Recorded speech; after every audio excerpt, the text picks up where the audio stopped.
Narito na ulit tayo para sa ating English lesson number 30.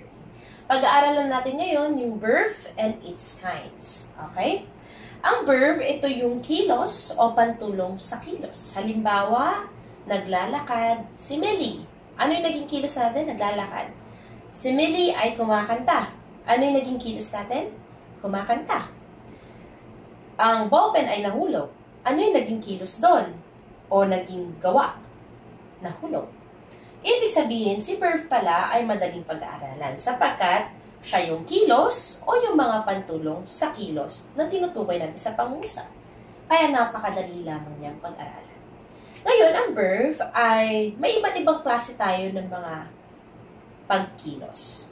May mga pagkilos tayo na nahulog, nahuhulog, mahuhulog. Ayan. Pag sinabi nating nahuhulog, ngayon yan nangyayari. Mahuhulog, mangyayari pa lamang. Nahulog, nangyari na. So ito ay, ang verb pala, ay hindi lang basta-basta natin ginagamit. Inaangkop din natin kung anong kilos ang dapat natin gamitin. Halimbawa niyan, nahuhulog ako bukas. Tama ba? Pag sinabi natin nahuhulog, yung verb natin o yung kilos natin na nahuhulog, nagaganap dapat siya ngayon. Pero ang naging pangungusap mo, nahuhulog ako bukas. Pwede ba yon? Hindi. Kaya ang verb, kailangan yan sa pangungusap sapagkat inaangkop natin kung ito ba ay nangyari noon, ngayon, o mangyayari pa lamang. Kaya napakahalaga na pag-aralan natin ang verb sapagkat hindi lang ito basta ginagamit dahil may nangyaring kilos. Ginagamitan natin ng tamang paggamit ng verb para maiangkop natin kung yung pangyayari ba o yung mga nangyari ba o mga naging kilos ba ay naaangkop sa tinutukoy natin o yung gusto nating sabihin sa pangusap. Kaya napakahalaga ni verb. Pero bago tayo dumako doon, meron tayong kinds ng verb natin. Ano yun?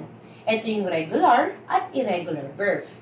Ang regular verb, ito yung mga kilos sa mga salitang kilos, mga kilos na o mga gawa na nagtatapos siya sa D, ED, or T. Halimbawa niyan, to. Halimbawa, talk, talked, talked. Kung mapapansin nyo, ginamitan ba natin ng D, ED, or T? Alin man dito sa salita natin o sa verb natin? Meron. Gumamit tayo ng ED dito, ED dito. So, siya ay regular. Ano pa? Halimbawa, chat. Naging black. Sorry. Build. Halimbawa, ito na lang. Build. Built. Built. Okay. Gumamit tayo ng, Gumamit tayo ng T. So, ibig sabihin, kapag pala yung mga salita na merong ganito, D, E, D, T, sa present past and past participle natin, yan pala ay mga regular verbs. Wait lang. Baka nag-iisip kayo, ano to? Past participle. Alam nyo yung present, nangyayari ngayon. Ang past naman, nangyari noon. Wait lang, bakit hindi siya future dito? Mapag-aaralan natin yan. Ngayon, focus lang muna tayo sa past participle, okay? Tuturo ko na lang sa inyo kung ano ba tong past participle at bakit siya nandyan at hindi future ang nilagay natin. Pag-aaralan natin yan next time, okay? Focus lang muna tayo. Meron tayong present, past, past participle. Ang ginamit natin dyan ay built, built. Gumamit tayo naman ng T. Dito, ED. Kung mapapansin nyo, ito ay mga tinatawag natin na regular verb. Pero, kapag naman ito ay naging ganito, eat, ate, eaten, ito naman, kapag wala na tong D, E, D, T sa salita, yan ay irregular. Okay? Ibig sabihin, may nakita ka bang ED? Wala. May nakita ka bang T? Wala. D? Wala. Sa past and past participle natin? Wala. So, siya ay mga irregular verbs. Ang maganda rin na pinaka-hint dito kapag nababago yung salita or madalas meron siyang en sa dulo. Halimbawa, eaten. Yan. Yan ay irregular verb. Nakukuha ba natin? Ano pa? Halimbawa pa nito ay do, did, done. Kung mapapansin nyo, hindi man siya natatapos sa en, wala natatapos sa en, pero hindi tayo gumamit ng D sa dulo. Meron ditong D sa dulo, pero hindi siya tuloy-tuloy katulad dito. Kasi dito, sa regular verb, gumamit tayo ng built. Built pa rin.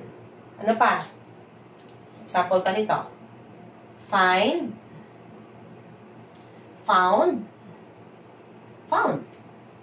Madalas dito sa ating regular verb, yung mga natatapos naman, kapag ginawa mo naman siyang past, natatapos siya sa D. Sa D. Yan o. At madalas, kung ano yung past participle, yung past mo, yun din ang past participle mo. Kaya, built, talk, found. Pero sa irregular verb, yung past mo, iba sa past participle. Yung past mo dito, iba din sa past participle. Para lang palagi nating maalala, sa regular verb, kapag ginawa natin siyang past or past participle, madalas natatapos sila sa D, ED, or T. Pero sa irregular verbs, hindi sila natatapos sa D, ED, or T. Madalas sa EN. Okay? Ang regular verbs, kaya sila tinawag na regular verbs, kung ano yung salita, yun na talaga. Halimbawa, talk. Oh, may talk tayo. T-A-L-K. Meron ding talk dito, may talk dito. Pero pagdating dito sa irregular, E-A-T, A-T-E, E-A-T-E-N. Nag-iba. Dito, ulitin natin ha, sa regular naman, D-O, D-I-D, D-O-N-E. Nagbabago siya, kaya siya tinawag na irregular. Yung Tagalog kasi ng irregular, pabago-bago. Regular, kung ano yung nakasanayan natin, talk, build, find, yun pa rin ang nagiging kalabasan. Found, built, talked. Nandiyan pa rin yung mismong build niya. Build. Found. Ayan. Nandiyan pa rin siya.